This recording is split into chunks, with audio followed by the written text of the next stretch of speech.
Salut à toutes! Aujourd'hui, petite vidéo spéciale Ramadan. Le Ramadan approche à grands pas. Je pense que c'est vraiment le moment où il faut commencer à essayer de le préparer, de se préparer euh, mentalement un peu. Qu'est-ce qu'on va faire? Qu'est-ce qu'on va mettre en place cette année? Est-ce qu'on va le passer comme d'habitude? Je pense que c'est vraiment le bon moment pour remettre un petit peu en question ses habitudes, pour changer aussi. Et comme c'est une période où où tout est un peu chamboulé, on n'a pas les mêmes horaires, on mange pas de la même façon, ça peut vraiment être l'occasion de prendre un nouveau départ et d'avoir des habitudes un petit peu plus saines, sur tous les plans. Donc c'est un moment normalement où on est plutôt tourné sur le spirituel, mais je pense que ça en fait partie, l'hygiène de vie, ce qu'on mange, la façon dont on consomme, la façon dont on vit et je pense que c'est vraiment le bon moment pour ça. Donc on va parler du coup repas, on va parler comment on peut s'organiser pour... je vais vous expliquer moi comment je fonctionne, qu'est-ce qu'il faut éviter dans l'absolu. On va un peu parler sport aussi, à quel moment s'entraîner, comment s'entraîner, est-ce qu'on s'entraîne exactement de la même manière ou pas. Donc on va commencer par le côté alimentation. Ce qui est important pendant le ramadan, pendant une période de jeûne d'une manière générale, on ne va pas manger pendant longtemps pendant la journée, pendant de nombreuses heures. Donc forcément, quand on a faim, on a plutôt tendance à être attiré vers tout ce qui va nous donner de l'énergie, on va dire rapidement. Tout ce qui est très sucré, très gras, toutes les choses qui sont pas forcément, qui sont bonnes en bouche, mais qui sont pas forcément bonnes pour votre santé. Je vous rappelle, vous le savez, mais il n'est jamais, on le rappelle jamais suffisamment, que la nourriture, c'est la principale source d'énergie de votre corps. C'est ce qui vous amène de l'énergie, donc votre corps a besoin de nourriture. Mais en cette période où on mange moins, ou moins fréquemment, il est d'autant plus important de faire attention à la qualité de la nourriture qu'on ingurgite. Donc, comme d'habitude, il faut quand même bien penser, il faudrait que la majorité, la majeure partie de nos repas, elles tournent autour de choses importantes, intéressantes intéressantes sur le plan nutritionnel. Donc, beaucoup de fruits, beaucoup de légumes, pas trop gras, pas trop sucré, pas trop salé, la rengaine habituelle. Moi, comment je fonctionne? En général, le soir, je me fais une énorme salade. Je commence toujours par ça. Alors, je sais qu'il y a la soupe. Et moi, la soupe, j'aime bien les premiers jours. Au bout d'un moment, je me lasse. Donc, bon, la soupe, peut-être, j'en prends un tout petit bol et pas un bol plein. Ça, c'est moi, après. En général, du coup, moi, je me fais une énorme salade. Donc, dedans, je mets beaucoup de choses. Je ne mets pas que 3 feuilles de salade verte, hein. Je vais mettre plein de crudités. Je peux mélanger avec des légumes crus, des légumes cuits aussi. Je vais veiller à ce qu'il y ait une source de protéines. Donc, ça peut être, je sais pas, ça peut être du poulet, du poisson, du thon, du saumon, de la viande hachée, de la viande, du jambon, enfin voilà, j'essaye de varier de ce côté-là. Comme d'habitude finalement, hein, j'essaye d'apporter également une source de glucides, donc je vais prendre, je vais essayer de changer la source des féculents que j'incorpore dans mes repas. Et puis une fois que j'ai mangé tout ça, là je vais accompagner de, je sais pas, je vais manger deux trois briques, peut-être un peu de semaine s'il y en a. Mais du coup, comme je suis bien calée avec ma salade, c'est pas des choses, les petits à côté, c'est pas ce qui fait la majeure partie de mon repas en fait. Et moi, ça me cale, j'ai pas faim pendant la journée, j'ai assez d'énergie, tout va bien.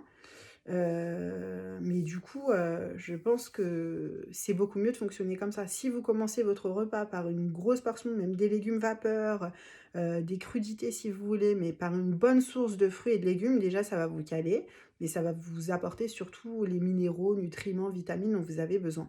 Et puis une salade, il y a des milliards de façons d'en faire, il y a plein de choses qu'on peut incorporer dedans, c'est pas manger la même chose exactement tous les jours, ça peut avoir, on peut y apporter plein de goûts différents, on peut mettre du houmous dedans, on peut varier les sauces, voilà, il y a plein de choses à faire, on peut mettre du riz, des pâtes, du quinoa, on peut faire plein de choses. De toute façon, je vous partagerai mes assiettes comme d'habitude pendant le ramadan pour essayer de vous donner des idées, mais voilà. Dessert en général, fromage blanc, toujours la même chose que pendant l'année, un fromage blanc, des fruits, peut-être des petits gâteaux, mais comme ceux que je fais d'habitude sans sucre. En général, moi, j'évite le sucre déjà d'une manière générale au quotidien, mais encore plus comme pendant le ramadan. Pourquoi? Parce que si vous consommez trop de sucre, c'est là que vous allez avoir plus de fringales, vous allez être encore plus fatigué. C'est une période déjà pendant laquelle on est fatigué la journée, c'est pas toujours évident. Donc évitez de manger trop sucré, c'est encore pire après en fait et ça vous rend pas service, ça rend pas service à votre corps et puis c'est vraiment pas la chose à faire. Ensuite, moi, le matin, je fonctionne un peu pareil, hein, en général, c'est une salade de fruits. Quoi qu'il arrive, il y aura ma petite salade de fruits, avec fromage blanc ou des petits gâteaux que je fais pareil à base de flocons d'avoine ou de farine complète, en essayant toujours de varier un maximum, cette source de féculents et d'apporter des protéines avec. Des fruits secs, voilà. Après je mange pas énormément le matin, mais juste ce qu'il faut pour tenir et pour avoir de l'énergie. Donc voilà, c'est pour ça, moi je fais que 2 repas et ces 2 repas bon, je sais qu'il y en a qui mangent un peu plus, on peut aussi faire un petit repas léger, à l'heure, de manger et puis en faire un peu plus conséquent derrière. Mais moi, en mangeant ces 2 repas, je suis bien, j'arrive à faire mon sport, il y a pas de problème, je manque de rien. Donc je pense que c'est une bonne façon de fonctionner. Mais voilà, n'oubliez pas les fruits et les légumes et essayez de pas trop manger gras, pas trop sucré, ça va vous desservir. Si vous commencez par une bonne assiette de légumes, de toute façon, vous aurez moins faim derrière. Ensuite, pour ce qui est du sport, il y a 2 solutions, hein, il y en a pas 50 000. C'est soit de s'entraîner, bon alors il pourrait y avoir en pleine journée, mais ça va entraîner de la soif, ça va être compliqué, on peut pas, reprendre de l'énergie derrière, c'est pas forcément l'idéal. Heu, En général, bah alors on peut soit s'entraîner le matin, avant de manger ou après de manger, mais après avoir mangé, c'est compliqué. Donc soit se lever un petit peu plus tôt pour faire son sport juste avant de manger, avoir le temps de boire. Moi, en général, c'est plutôt le soir. Je m'arrange pour faire mon entraînement juste avant le repas. Je prépare avant, en fait. Je prépare avant, je fais mon entraînement. Je m'arrange pour que ça se termine vraiment à l'heure où on puisse manger. Je me fais un petit shake de protéines, beaucoup d'eau. Je vais prendre ma douche tranquillement et ensuite, je vais attaquer mon repas. En général, c'est comme ça que je procède. Le matin, pareil, petit shake de protéines aussi en plus de mes repas. Là, ça va être important de faire vraiment attention à ces protéines, encore plus que d'habitude si on fait du sport ou si on a envie de maintenir, de garder ses muscles. D'un point de vue, plus technique, exercice, plan d'entraînement et cetera, mais en général, je m'entraîne exactement de la même manière que d'habitude. Après, c'est à vous de vous connaître et de connaître vos limites. Si vous vous sentez vraiment trop faible, si c'est compliqué, ralentissez. C'est pas le moment où on va essayer de prendre du muscle, on va porter super lourd niveau poids. Je dis que je m'entraîne pareil, c'est-à-dire que je m'entraîne au même rythme.